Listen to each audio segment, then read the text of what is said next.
Quasiment tous les anciens textes et toutes les traditions du monde s'accordent à dire que nous sommes tous liés entre nous et que nous ne faisons qu'un.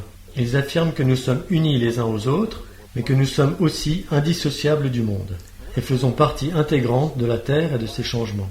Durant les 22 années passées à voyager dans la plupart des pays du monde, et au fil des rencontres que j'ai eu l'occasion de faire avec des personnes issues de cultures et de traditions diverses, j'ai constaté que les gens veulent vraiment croire que nous sommes liés, mais ils ont besoin de savoir pourquoi et comment nous sommes liés.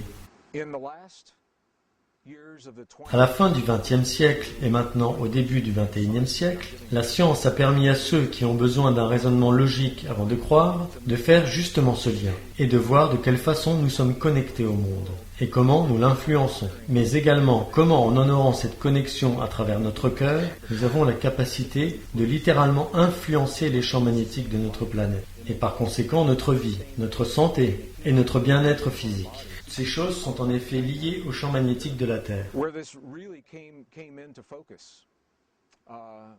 L'événement qui a permis d'attirer notre attention sur ce phénomène s'est produit aux alentours du 11 septembre 2001. À cette époque, les États-Unis possédaient 2 satellites appelés GEOS, qui signifie, je crois, satellite opérationnel géostationnaire environnemental. Le premier positionné dans l'hémisphère nord et l'autre dans l'hémisphère sud. Ces satellites avaient pour mission de mesurer le champ magnétique de la Terre et de renvoyer des relevés toutes les 30 minutes. Les résultats de ces relevés révélaient généralement des changements mineurs. Well, it was in September of 2001 that Or, le 11 septembre 2001, les scientifiques ont observé que les résultats des relevés indiquaient que quelque chose de relativement anormal se produisait, comparé à ce qu'ils avaient l'habitude de voir.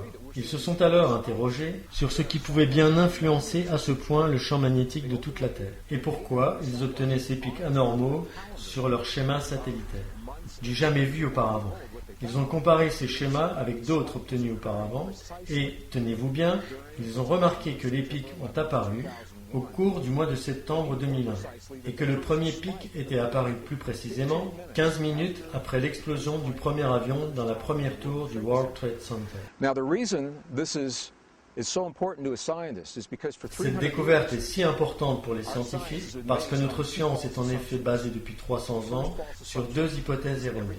La première de ces hypothèses est que les éléments de l'univers fonctionnent de manière indépendante, sans aucun lien entre eux. Autrement dit, un événement qui se produit dans un endroit donné ne peut pas avoir de répercussions ailleurs, à moins d'une coïncidence. La deuxième hypothèse affirme, elle, que nos expériences intérieures, telles que nos émotions, nos pensées et nos croyances, ne peuvent pas avoir un impact sur le monde extérieur, mais seulement sur notre propre corps. Ces hypothèses, soutenues à tort par les scientifiques pendant 300 ans, expliquent pourquoi ces derniers ont été surpris par les mesures obtenues sur les schémas satellitaires, à un moment justement où les émotions humaines sur la planète étaient focalisées sur la catastrophe. Tout ceci a entraîné une série d'études sérieuses, dont voici la conclusion. Il a été établi que les sentiments des êtres humains, et notamment le champ magnétique généré par le cœur humain, quand il éprouve certaines émotions, s'étendent bien au-delà de notre corps, à tel point qu'ils sont détectables par des satellites qui se trouvent pourtant à des centaines de kilomètres au-dessus de la surface terrestre.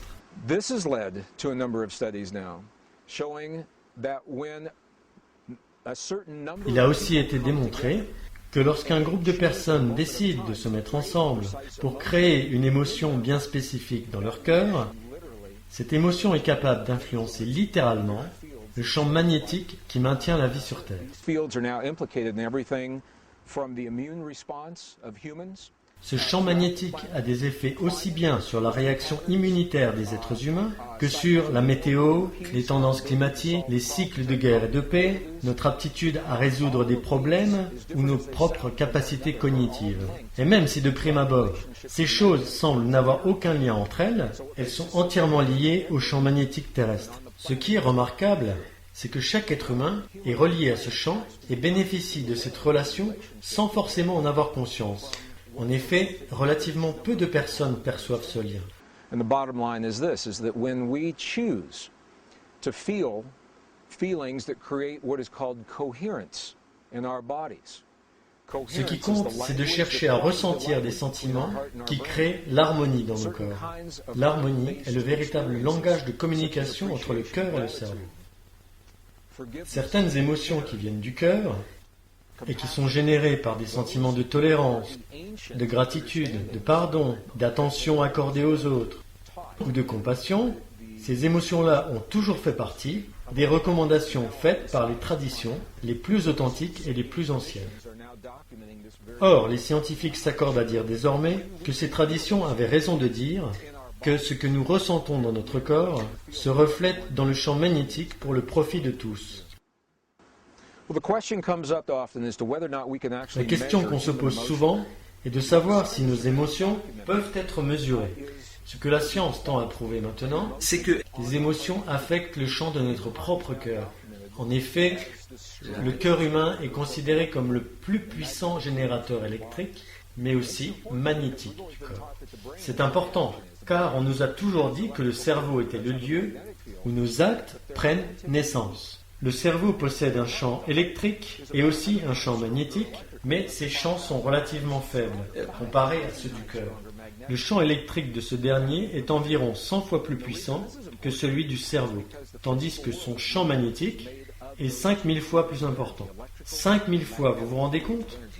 Et ce qui est important, c'est que le monde physique que nous connaissons est composé de ces deux champs énergétiques, le champ électrique et le champ magnétique, c'est-à-dire les champs électromagnétiques. Nos propres livres de physique nous disent que si nous modifions le champ magnétique ou le champ électrique d'un atome, nous changeons littéralement l'atome en question, c'est-à-dire la matière dont nos propres corps sont faits.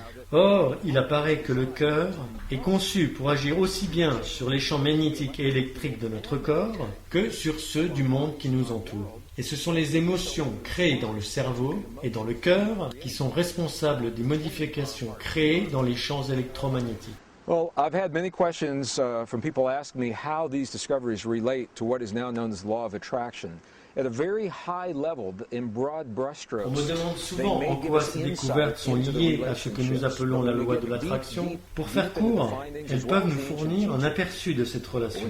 Mais quand on cherche plus loin, aussi bien dans les découvertes que dans les enseignements du passé, nous apprenons qu'il s'agit en réalité moins d'une attraction que d'un reflet. Je m'explique. Dans le monde qui nous entoure, et la science nous le dit, il y a un champ énergétique qui est à la base de toutes les réalités physiques et qui est désormais connu sous différents noms, comme par exemple le champ. Et à ce propos, Lynn McTaggart a écrit ce superbe livre intitulé « Le champ de la cohérence universelle » qui aborde l'essence quantique. Certaines personnes le nomment l'esprit de la nature. Certains scientifiques l'appellent l'esprit de Dieu, d'autres la matrice, ou encore la matrice divine.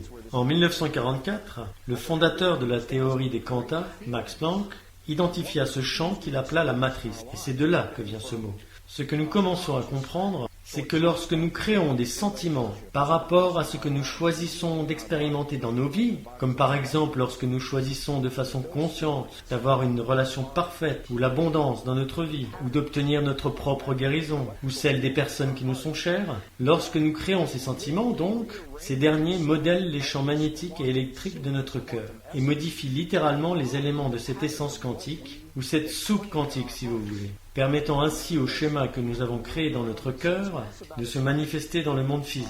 Il s'agit donc moins d'attraction d'un point de vue scientifique que d'une création consciente en nous d'un fondement, que la structure de l'univers vient ensuite modeler pour refléter dans le monde physique les sentiments que nous avions fait nôtres.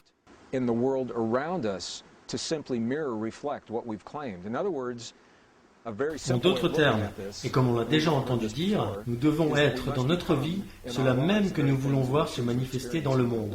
Et la science nous fournit désormais de bonnes raisons de comprendre pourquoi il en est ainsi. Vous me demandez combien d'individus sont nécessaires en vue de créer un certain type d'émotion dans leur cœur au point d'avoir des répercussions sur le monde. On est en train de changer d'avis là-dessus. Dans les années 1970 et 1980, lors des études faites sur les effets Maharishi et sur la méditation transcendantale, il a été largement prouvé qu'il existe une interdépendance entre la conscience humaine et le monde environnant. Ça, c'est un fait. Par contre, ce qui n'a jamais pu être démontré, c'est ce qui se passe précisément dans le corps des individus lorsqu'ils créent tel ou tel effet. C'est à cette époque qu'une formule a été créée. La formule énonçait tout simplement que si l'on arrive à créer un effet avec un certain nombre d'individus, il suffit d'avoir la racine carrée d'1% d'une population donnée pour produire l'effet désiré.